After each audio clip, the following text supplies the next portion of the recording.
Those two? Okay, thank you.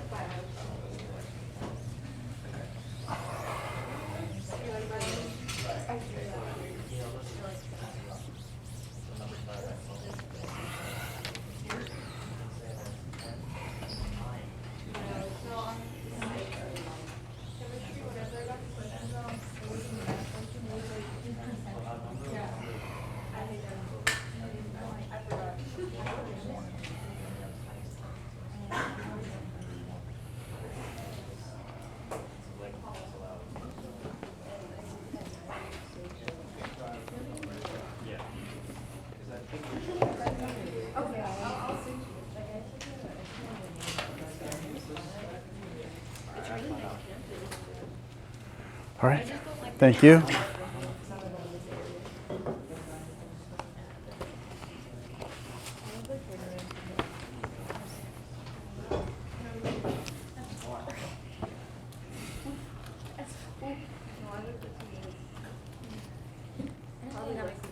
You didn't get your quiz?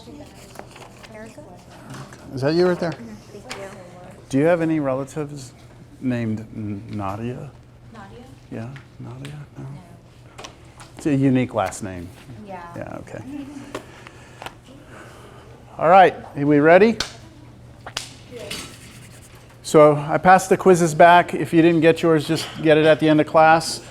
In terms of the schedule, we have an exam coming up a week from today, right? Our first exam. And we have not concluded how we want to do this yet, right? I talked about it last time. Do we want to have the exam and then afterward have lecture, or do we want to have lecture and then exam? So I've given you the weekend to think about it. What do y'all think? Test first, then let's do a quick vote. Test first, then lecture? All right. So we'll do that. We'll have the test, and then if you finish, then you're going to have to just leave and wait in the hallway or whatever, and then I'll start class after half. We'll probably spend half the time on the test, and then the other half will be for the lecture. Yes? How many questions are on the exam? Yeah, so I have not put together the review yet, but I will give you a review for that exam, and I would expect that by next class. So by Thursday, you'll have a review, and you'll have an opportunity to. The review will be more problems than what will be on the test, but it'll give you some idea of what to expect. As far as the test is concerned, I don't like to say how many problems there are going to be. I make the test in a manner in which I expect that a student should be able to complete it in the time that I'm giving you to complete it. So you're not only being tested on what you know, but also your ability to finish the test within a certain amount of time. So, that answer your question? Okay. Any other questions on the schedule? Well, I hadn't finished talking about it. The test is on Tuesday. Today is the 13th of June, and we're supposed to finish up 1.6, but we already did finish up 1.6. We were actually doing 1.5 at the end of class last time, and so we're supposed to get into 2.1 today, and I'm probably going to get into 2.2 as well, right? So we're going to wrap up continuity, then push right into chapter 2. So just as a bit of a warning to you, because this is a summer class, the transition from 2.1 to 2.2, normally we do 2.1, you'd go home, you'd do the homework, you'd have some time to absorb it, and then when we come back for 2.2, now you've got that kind of understood, and then we get into 2.2. Here, because of the summer format, you're not going to have time to go and absorb the 2.1. So when we transition to 2.2, just be ready. It's going to be like, it's going to feel like, okay, we moved quickly, right? So just, I want you to be prepared for that. Otherwise, I'm ready to start. Anything on this? Yes? About taking the exam, are we Yes. allowed to wear headphones? Headphones. And a restroom break. Yeah, you can have a restroom break. One time I went to the men's restroom in here, there was an entire unit circle on the stall. Really? It was a nice unit circle too. It was really nicely written. So somebody had planned ahead, I guess, right? That or they're just getting, just graffiti units. Or who graffitis unit circles? It could be. One of the best tattoos I've ever seen is a unit circle on somebody's back. It's pretty nice. Sir, don't you Yeah, have yeah. a formula tattoo on you? I have a math symbol tattoo, but not the unit circle. It's not pi. No, it's not pi. It's a Cal 3 thing. It's just a symbol. So, anyways, what? You want to get, yeah. If you get tattoos of formulas, you can use those on the test. I don't care. Whatever you want. If they're permanent tattoos, go for it. Don't come back all covered next class, full sleeves of math formulas. All right. We're going to finish 1.5. Sorry. For the reviews, you're going to be like the answers on it so we check. Oh, wait, hold on. There was another question, wasn't there? Did I ever answer the question? The headphones. Headphones. I never answered the question. So headphones, are y'all okay with that? Headphones? Okay, it has to be turned down. Low enough that your neighbor can't hear it, right? And of course it needs to be music. And you can't be fumbling through your phone during the test. So whatever you got playing, it plays. If it cuts off, sorry, right? It can't, and it also can't be just YouTube videos of people doing math. I mean, I don't know how that would work out. Just me in the background, yeah. So we'll say that's okay it's summer, all right? And then as far as solutions for the review, don't count on them, but I may. We'll see. All right, 1.5, continuity. So we were talking about the definition of continuity. We were talking about the intermediate value theorem and how you can use the intermediate value theorem to show that an equation has a solution within a certain interval. And that is all I want to actually talk about. I could go on for the rest of the day talking about continuity and showing you cool examples, but in the effort to give us time later for more important information, I'm just going to say that's it. So are there any questions? Do y'all want me to cover another problem like this? Yes? So when it says show this equation has a solution, Uh-huh. you want us to just like draw a graph? Let's do a problem. Because I think that I've had students come in and ask for help on this. I think it's worth it for us to just one more time discuss what it is you're trying to show. Like, when are you done answering a question like in the homework? So let me pull one of these. I'll do one that I haven't done in office hours. So this is from 1.5. I assigned problems 39 through 42. Okay, why don't I do one? Yeah, let me do this one. So this problem says, let me give you the equation first. It's x to the fifth, ooh, that's a good marker, minus x squared plus 2x plus 3 equals 0. Okay, this is actually number 44, which I didn't assign, all right? It says here to show this equation has at least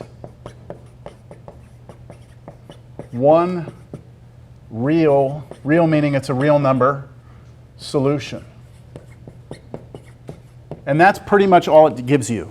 On the problems that I gave you for homework, I added one more thing, or the problems added one more thing. It said, show that this equation has a solution, and then he gave you an interval to look in, right? An interval. And they said, show me that there's an answer to this equation in that interval. This problem does not give you an interval.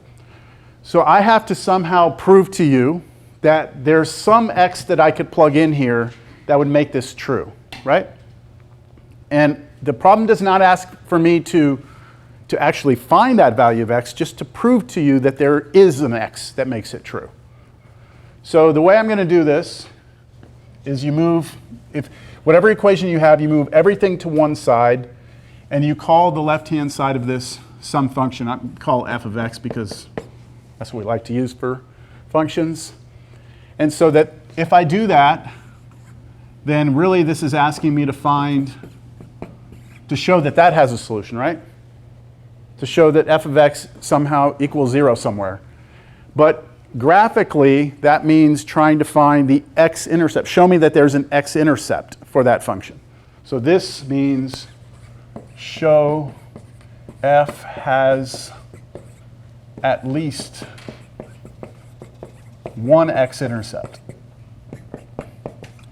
Do you understand what I'm doing here? Starting out with the equation, calling the left side some function, and then saying when is that function 0, which is equivalent to asking to find one x-intercept on the graph. So I look at this function, and I have to first analyze and understand that this function is continuous. All right, this function f is continuous. Why is it continuous? Why? What makes it continuous? What type of function is this? It's a polynomial. This is a polynomial function. And all polynomial functions are continuous. How do you know that? How do you know that all polynomial functions are continuous? Because right here, note 1.5.9, all polynomial functions are continuous everywhere. And then I went on last class to talk about other functions that are continuous. So I know that this is continuous because of what was stated earlier. This is a continuous function. And because it's a continuous function, the intermediate value theorem should apply on any interval. So if you give me an interval, then the intermediate value theorem is valid. So what I'm going to do here is I'm going to take a random guess right now. It's going to be a completely random guess. I'm going to just plug a value into this function. So I'm just going to let me try x equals 0. So, because that's an easy number to plug in, right? If I plug 0 in there, what do I get? 3, right? Right? Forget the equation. We're just plugging 0 into that. So I get 3, right? So if I graph this function, I know that at 0, I go up 1, 2, 3. I know that that point exists, right? What I'm trying to now do is see if I can find another value of x where the graph would be negative below the x-axis. Because do you agree if I could find some value of x here where I plug that value in? That's a question mark. I plug that value in, I get a negative number. Do you all agree that I'd have to go from here to here? And I'd have to do it without picking up my pencil because it's continuous? And therefore I'd have to go through the x-axis, which means I'd have to have an x-intercept, which means this would have to have a solution, right? So I just need to somehow come up with another number that I'm going to guess that would give me a negative answer. Understand? In the problems I gave you for homework, they gave you the interval. So you don't even have to guess the 2 points. They actually gave them to you. This is a harder problem because they don't give you the interval. So I'm going to look at this for a moment, and I'm going to realize that the x I want to pick is probably going to be a negative number. Thinking about this. Look, if I pick a big positive number, do you all agree that this is going to be a huge positive number? Then I'm going to subtract a number that's not as big as this one, because it's x squared, and then I'm going to add a number and add a number. So that's probably going to stay positive if I go over there. As opposed to picking a negative number, if I pick a negative number, this is going to be a big negative number. So I'm just going to guess, I don't know, -2. And go with -2. Hope for the best. So let me try -2. Try x is -2. Plug that into the function. You know what? I should have put here, sorry, I should have put f of 0. I don't know why I put f of x. F of 0 was 3. I'm plugging in -2. So I've got to do -2 to the 5th power minus -2 squared, and then plus 2 times -2, and then plus 3, right? And this is going to be a big negative number. Was it -36? -37, right? It's -37. So when I'm over here at -2, my point is way down there, isn't it? It's way down here. So I've got to get from here to here, right, without picking up my pencil, right? And so to do that, I've got to somewhere, I don't know where, right? Somewhere in here, I'm going to have an x-intercept. I don't know where it is, but I know it exists. So the key is to say, I guess, how do we write our answer, right? I will say, since, I'm going to give you the full answer. Since f is continuous,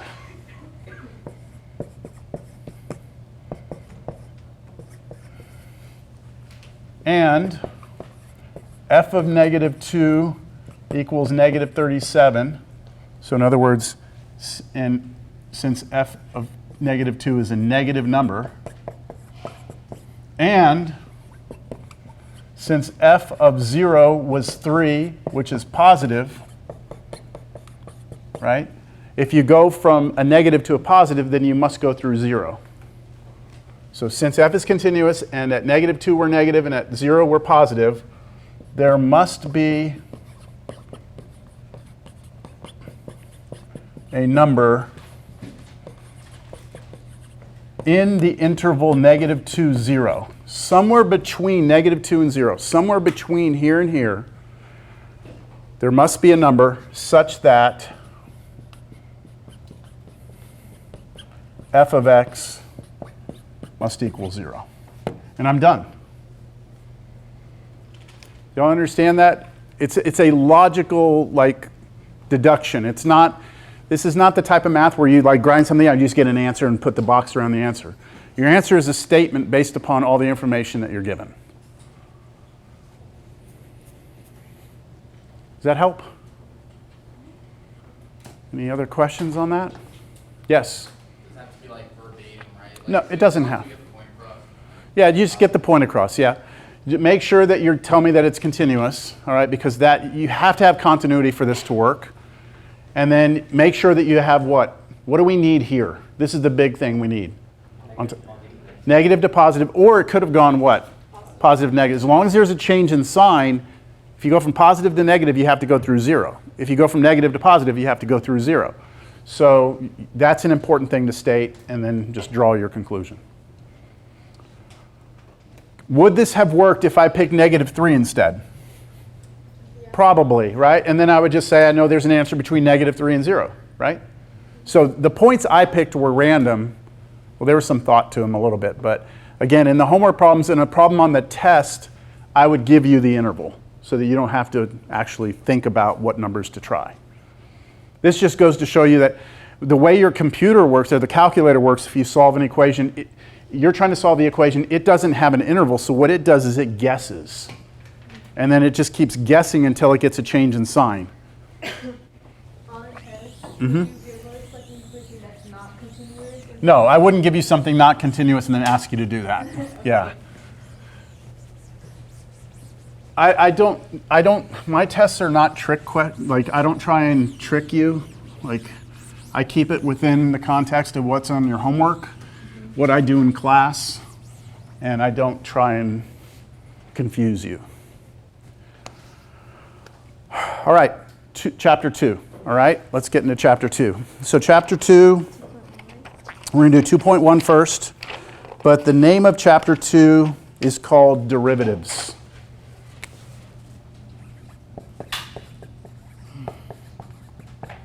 All right.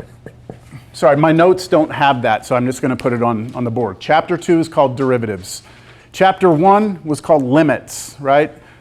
And all of calculus, I told you, is basically born from the limit. The limit is like the heart of calculus, and then the derivative is something that is kind of spawned off of the limit. So that's what we're going to get into, this idea of this thing called derivatives. And 2.1, oh, I did have it there. Oops. Okay, there. 2.1 is called derivatives and rates of change. Remember, all these notes are online. You don't have to copy every little thing here. So we are going to start with this first note, 2.1.1, a very special limit. All right, so sorry it's all spread out like that. I have it zoomed in too much. I'm afraid if I zoom it, yeah, it's too hard to read. Let me just go with that. So we now study a very special limit. Okay, so we've seen all sorts of limits, right?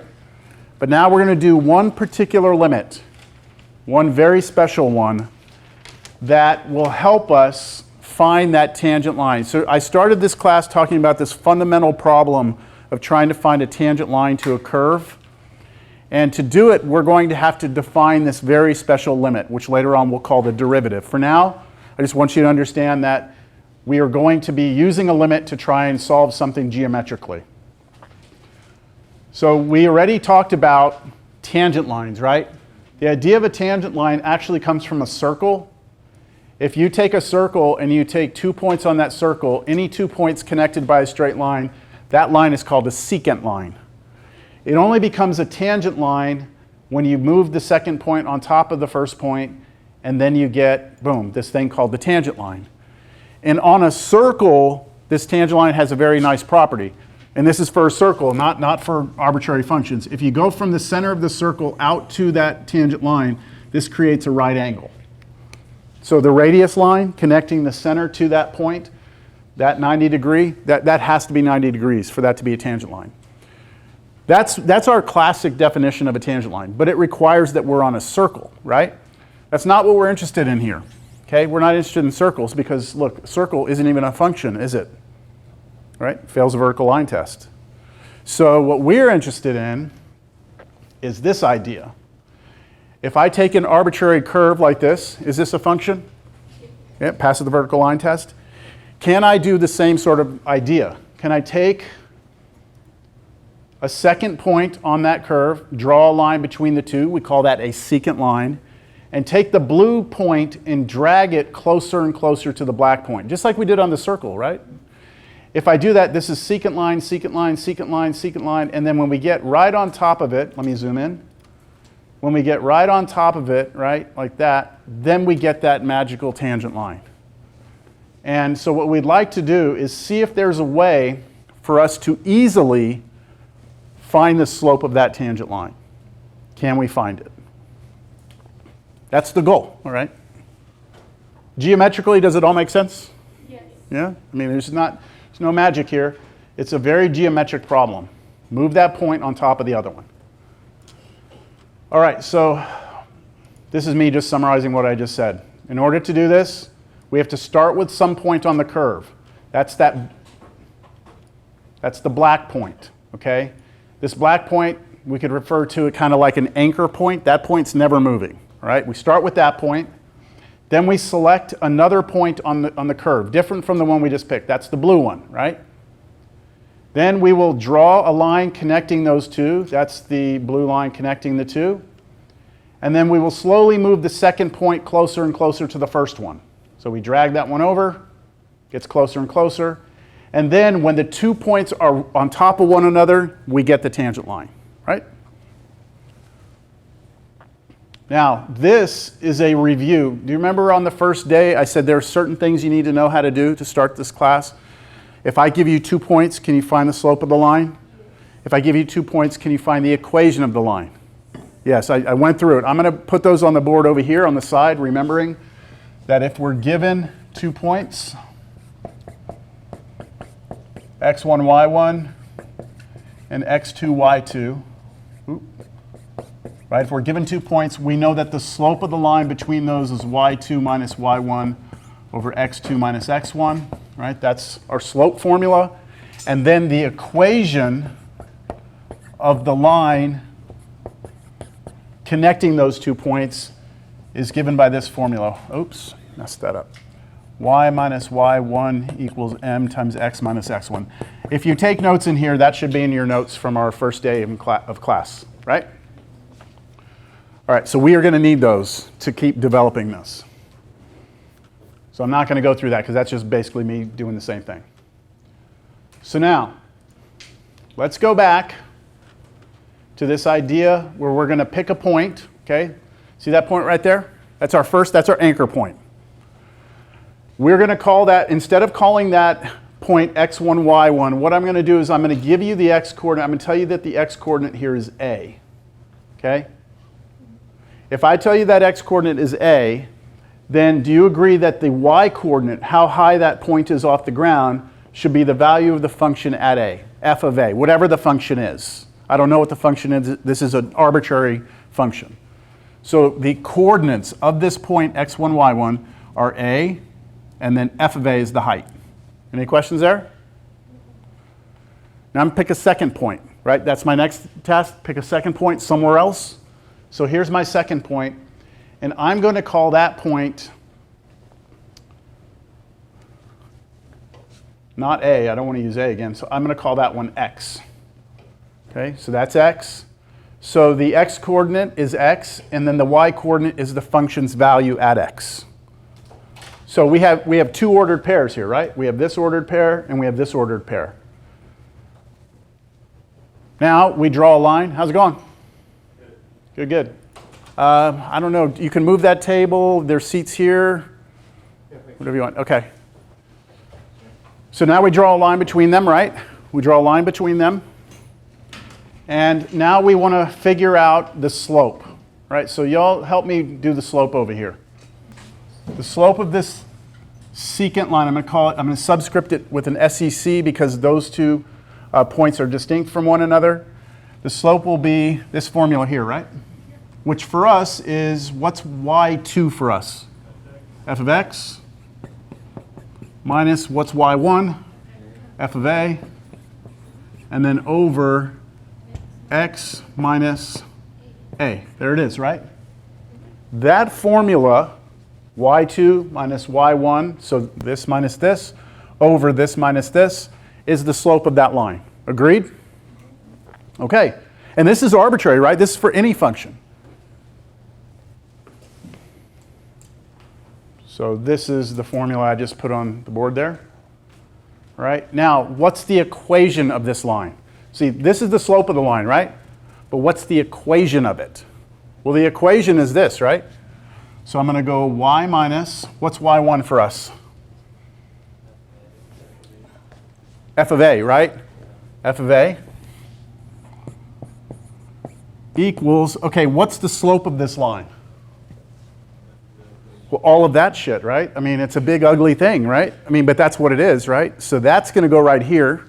This is f of x minus f of a all over x minus a, right? That right there is the slope of that secant line. And then I still have over here x minus x1. So x, this is in parentheses, x minus what? A, right? That's the equation of that line. Y'all following? These could cancel each other out, right? These could cancel each other out. If you do that, though, I just want to show you. I'm going to cancel it, but don't do this on paper. If I cancel it, what happens? If I cancel this, my next line would read y minus f of a equals f of x minus f of a. Do y'all agree if I cancel those?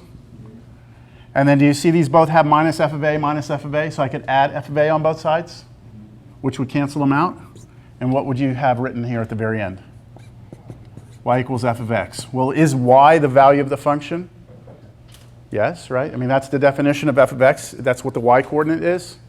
So you get something here that is true, but it doesn't really help us in terms of the equation of line. So we do not want to cancel this, all right? This right here is our result. Was there a question?